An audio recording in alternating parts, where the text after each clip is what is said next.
Mr. Joyner, thank you so much for joining the Dana Cortez show. I am kind of going to fan out a little bit. I'm not supposed to say that. I'm not supposed to do that, but I can't help it. Thank you.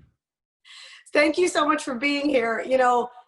This is a conversation that I feel like I've been having for a very long time. Being a Latina, a person of Mexican descent, I feel like the country has been having this conversation, but there's a different energy right now all over the world. It's not just here in America. And, advancements have been made in regards to systemic racism. That is true. Life is better for me. Life is better for a lot of people. We can't deny that. But there's a lot more that can be done.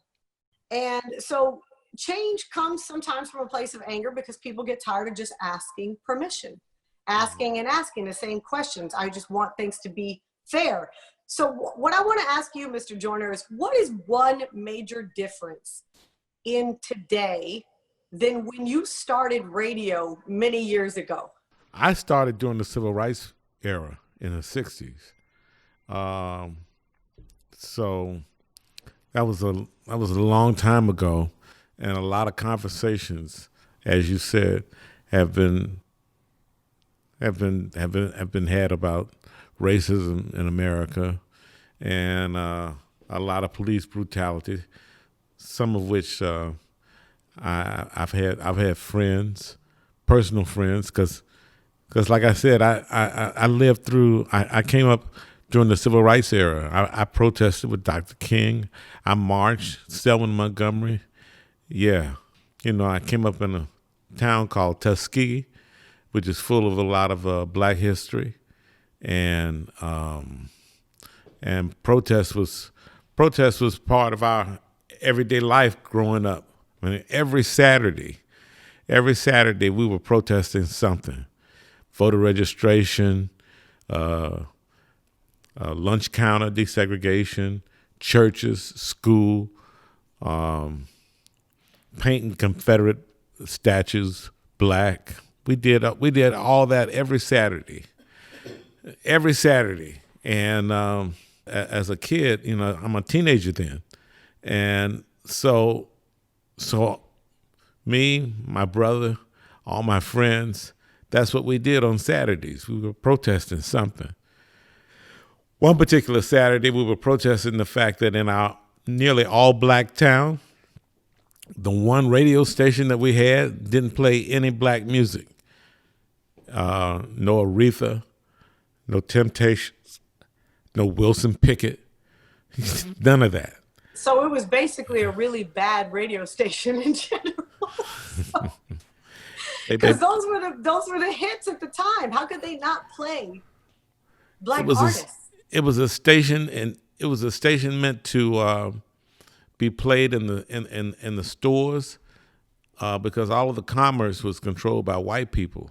It was apartheid, so all the commerce was controlled by white people, and they bought all the advertising. So all the music was like elevator music, background music, and so this particular Saturday, we were protesting the fact that the radio station didn't play any black music. And the radio station was owned by the same person that owned a Ford car dealership. And it was inside the Ford car dealership where the studios were. And we were out there protesting. We want Aretha. We want the Temptations. And like I said, this is what we did like every Saturday. One of the great things about a protest march back then, and I don't know about now, but I imagine it's probably the same. They fed you, and I was a fat kid, so I was not missing a protest march because those were some great sandwiches. Man, it was like a chicken sandwich was half a chicken, They are feeding people at protests. They are, giving out waters and all that. I'm not so sure the food is as good today as it was. I can't attest to that, Mr. Joyner, at all. Oh, it was excellent. But I can imagine. I have to follow up with the story you just told.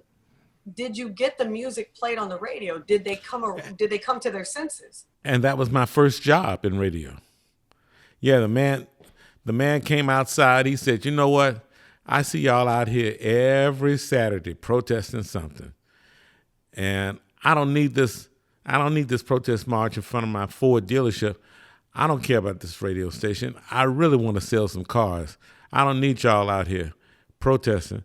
I tell you what, it was a sun up to sundown station, and the owner said, I'll let y'all play all the Aretha and Temps y'all want on Saturday afternoon, starting at 12 noon till sundown when the station signed off. And he said, which one of y'all protesters wants to do it? So in one hand I had a picket sign, in the other hand I had some chicken. I put the picket sign down and I said, I'll do it. And that's how I got in the radio. You didn't put the chicken sandwich down though, did you? Oh no, that chicken sandwich was good. And I was a fat kid. You know, just with the story you told, in that beautifully told tale, you've said so much about how America has changed from then till now. To think that there was a radio station that wouldn't play African Americans, Black music in general, I don't know that radio could exist right now. In many places across the country without playing Black artists. That's just that's a fact. We're on the stations we're on. It's 90% Black artists. So in my mind, I can't even conceive of a radio station that doesn't play the music. It just doesn't, but that's how far we've come. So I think that that's a very positive story that you just told. Yeah. So I have a question for you, Mr. Joyner. Yo. So Universal Records says that they're banning the term urban as a music category. Do you feel like this is a step in the right direction? And do you think that music, the record labels obviously rely on Black music heavily? Do you think that this was a right step, or just was something to appease people at the moment? I remember when they changed it to urban. I was around then, and they call it Black music, but the advertisers didn't want to be associated with Black radio, and so radio came up with this term of urban radio, urban music, so that it didn't say Black. It didn't fool anybody. Advertisers still didn't want to buy Black radio, but they changed it. They changed it to urban because they didn't want the term Black, because they said that advertisers didn't want to be associated with Black radio, and that's why Black radio always made less money on ads than mainstream stations. So I don't know if that's going to change it. Why did they say they changed it? They didn't really give a reason for it. They just said that they just weren't going to call it urban music anymore. What are they going to call it? Your guess is as good as mine. I would figure Black music, but I'm not sure. Okay. Yeah. Do you? I feel like you almost automatic when you ask the question.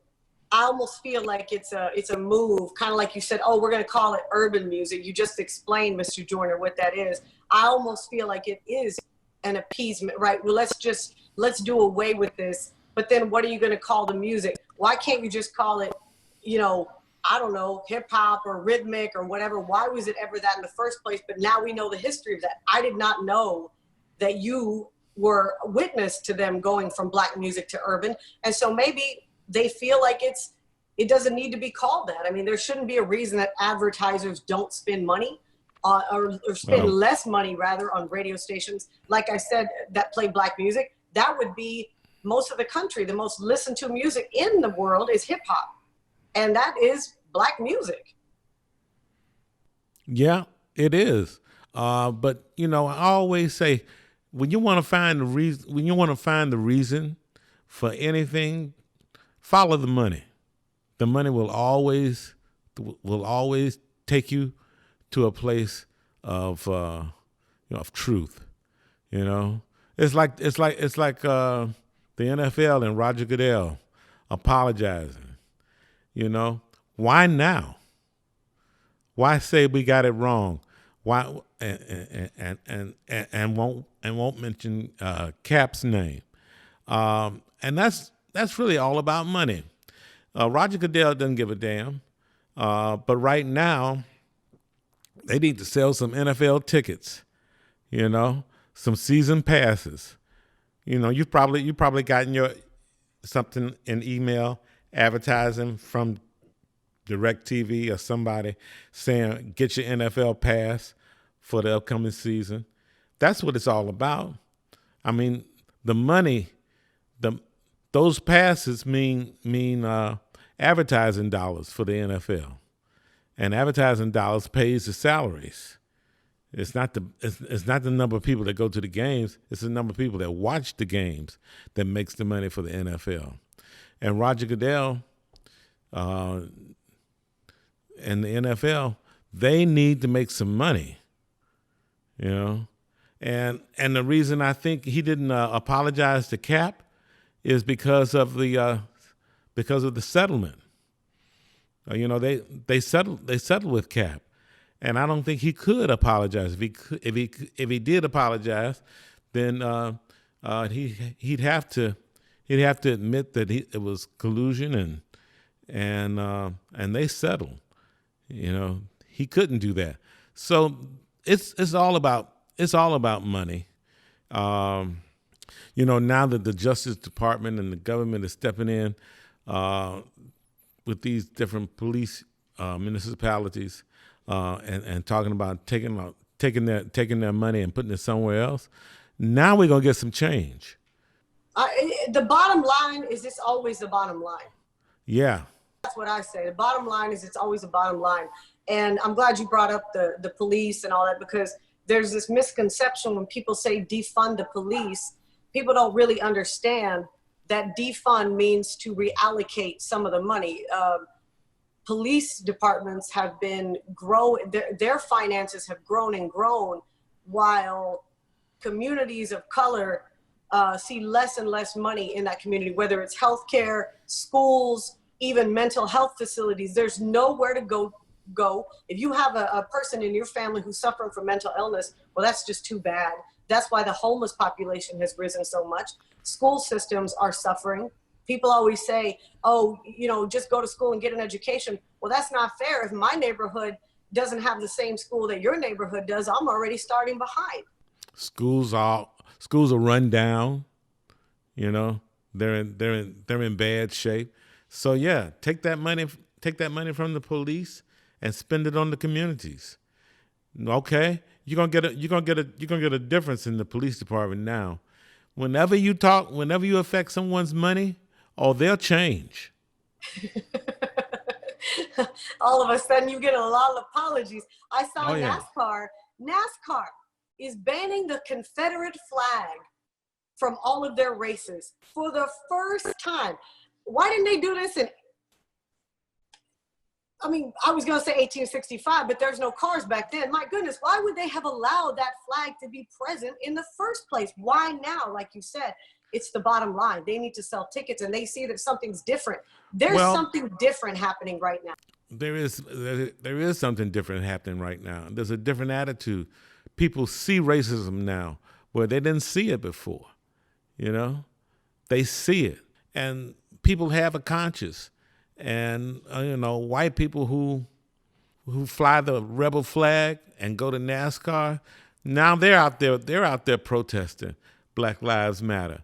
It's amazing what this police officer that stood on the neck of George Floyd, and I wonder if he realizes the good that he's done for the world.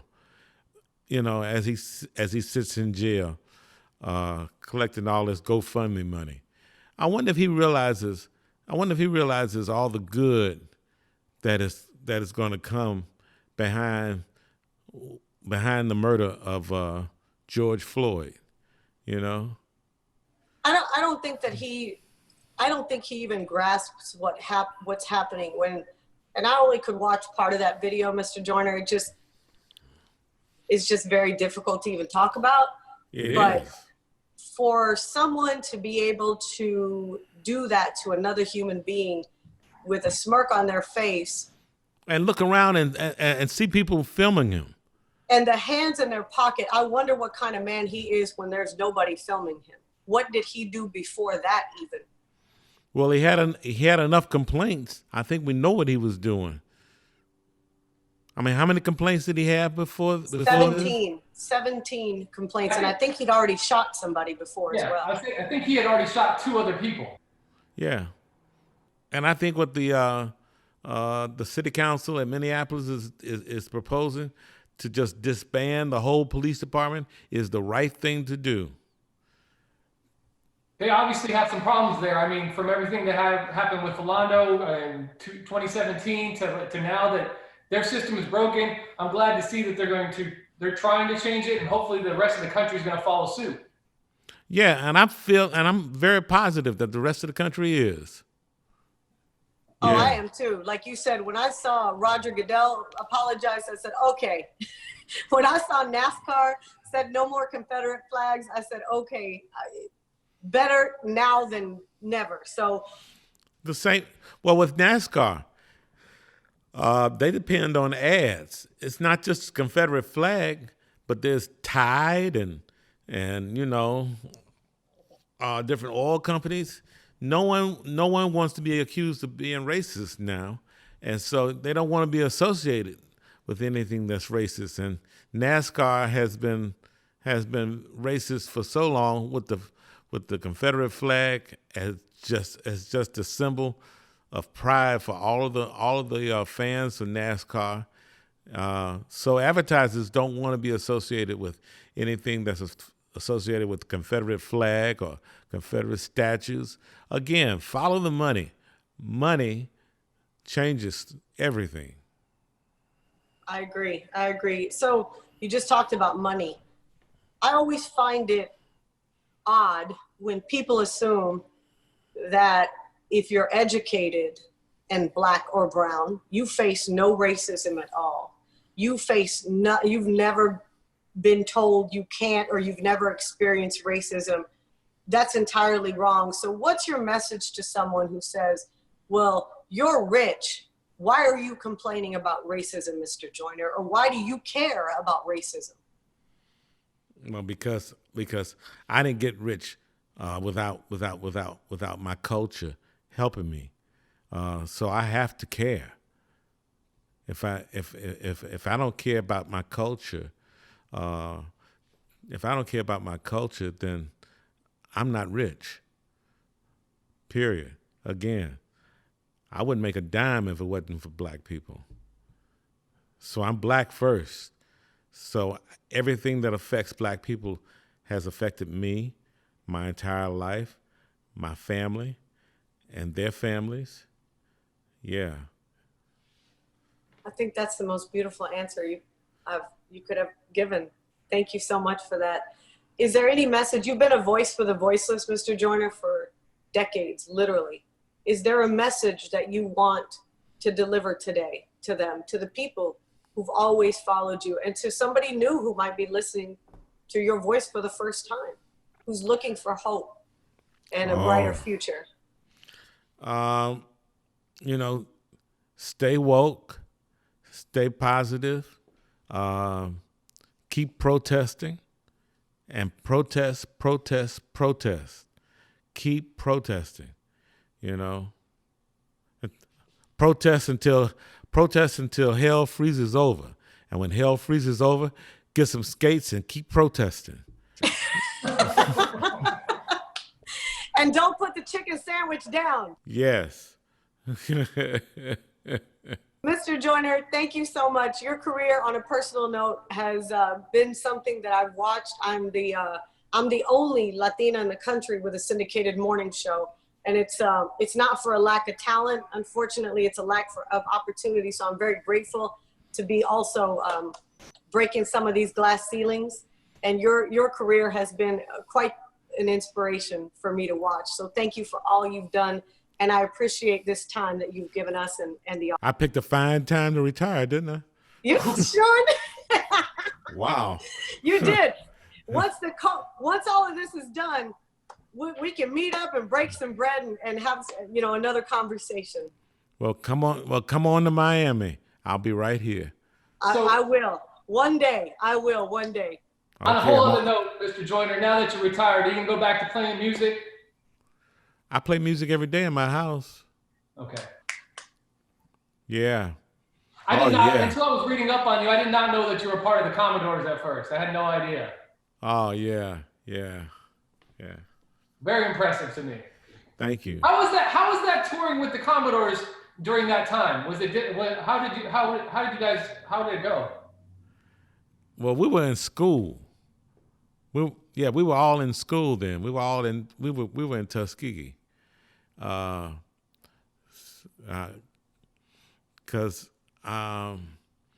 So on weekends and breaks, we would always be somewhere performing. Yeah. That's just, it's incredible that you were part of such an influential group. Talk about just musical classic, one of the greatest, in my opinion, bands of all time. I mean, the Commodores. My mom loves. She had every album, every record. You know, she had all. She still does. She keeps all of that. She still has it today. So. Lionel Richie, All Night Long was the first record I ever played as a DJ. I was DJing at a You're graduation ridiculous with that. That was the first song I ever played. Is that right? In front of a crowd, yes.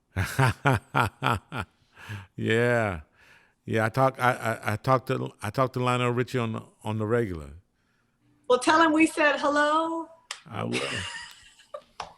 And we'll talk to you very soon, Mr. Joyner. Thank you so much for this time. I appreciate it. I mean it. Next time we're in Miami, we're gonna hit you up. Okay, I'm on the beach.